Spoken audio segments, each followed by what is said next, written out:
We're following two major weather headlines this evening in the west, the system hitting tonight amid all of those warnings about the vanishing water supply. But first, the misery deepening from the Midwest to the Northeast. First, the storm, now the single-digit temperatures moving in, freezing everything in place. Just look, this from Maryland tonight. The power lines turning to icicles, snapping with cars underneath.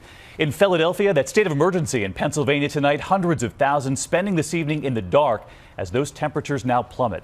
A virtual obstacle course for American drivers. Everywhere, power grids pushed to the brink. This sign reads, "Sorry, power out." Some hospitals, in fact, forced to take drastic action. And now that third storm on the way. ABC meteorologist Ginger Zee standing by with the forecast. But first, ABC's Gio Benitez tonight on the black ice worries. Tonight, the storm after the storm. After that winter blast dumped nearly a foot of snow and ice from Kansas to Maine. Freezing cold and a race to restore power. Officials comparing the damage to the aftermath of a hurricane. Trees down for 100 miles. Nearly 500,000 in the dark and frigid cold. Thousands of workers from as far away as Canada are coming to help. It's slow, painstaking work. Watch as these workers try and pull a live wire away from a van, slowly guiding it with a pole. Soon the van is smoking, and out come the fire extinguishers. At least 25 people hospitalized overnight with carbon monoxide poisoning. Doing things like operating generators indoors, operating gas grills and charcoal grills inside. Hundreds in shelters. This is a humbling experience, having to come to a shelter, but they've been wonderful. Near Pittsburgh, a roof collapsed, trapping a man for days. He was finally rescued this morning.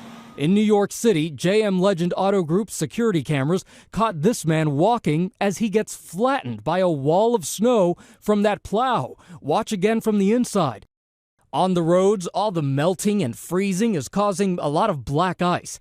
Black ice forms when the ground temperature is 32 degrees or lower. When rain or sleet or melted snow hits it, it freezes instantly.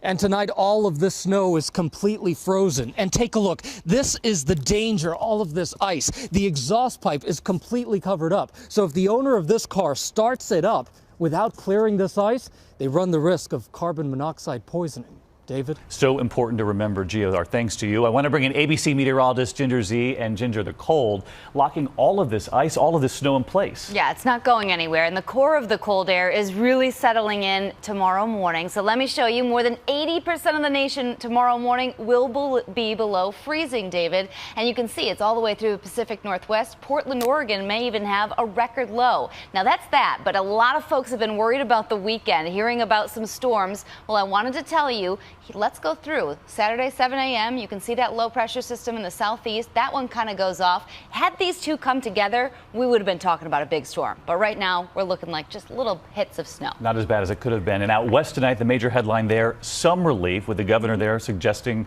conserving your water already. Yes, they have been in such a deficit. San Francisco, about a foot deficit. They got an inch today, and that's huge for them. It's not a drought buster, but it is this, the Pineapple Express. We've heard from it before. This atmospheric river of moisture pouring. This is through the weekend, up to 5 inches in some of those areas in red. Some good weather news tonight for a change. Ginger will be watching you tomorrow on GMA.